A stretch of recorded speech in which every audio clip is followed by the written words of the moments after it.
Hello, everyone. This is Mrs. Travai, and this presentation has been provided by Rutgers University's Waxman Student Scholars Program. So let's take a look at Chapter 6, Editing the DNA Sequence Waveform.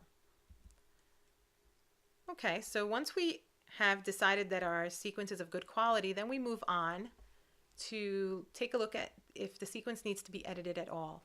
And you're looking for incorrect bases, duplicate bases, or missing bases, or areas marked with ends.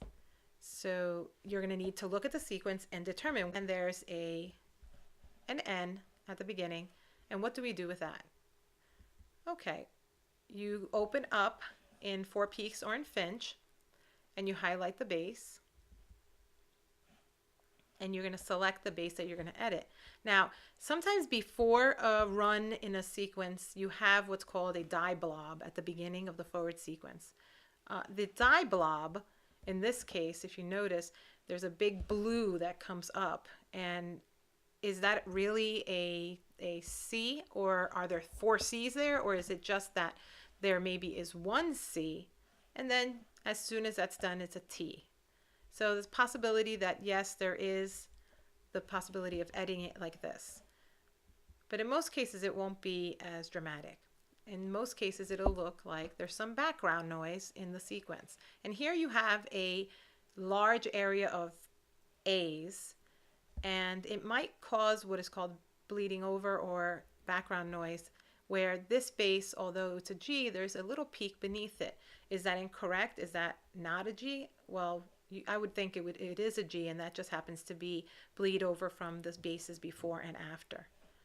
So let's take a look at this one. Here you have another issue with background noise, and this might be too messy to edit because it keeps going through. If the sequence isn't reliable, you would have already said that you're not editing the sequence.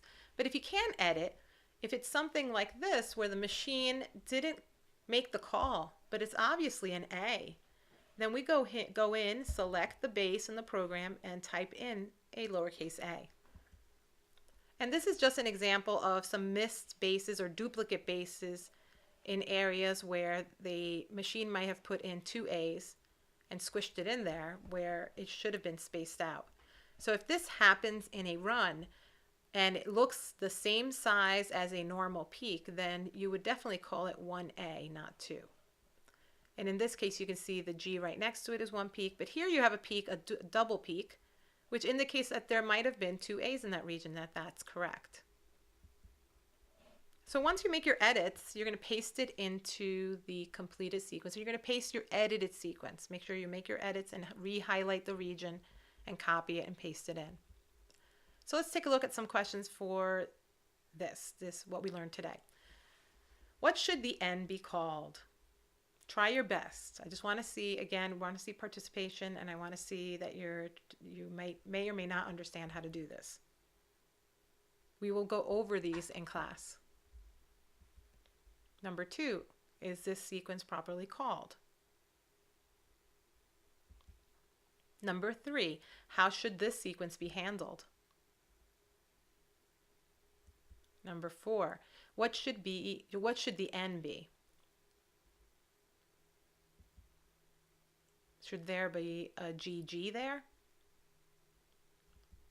What should the double A be?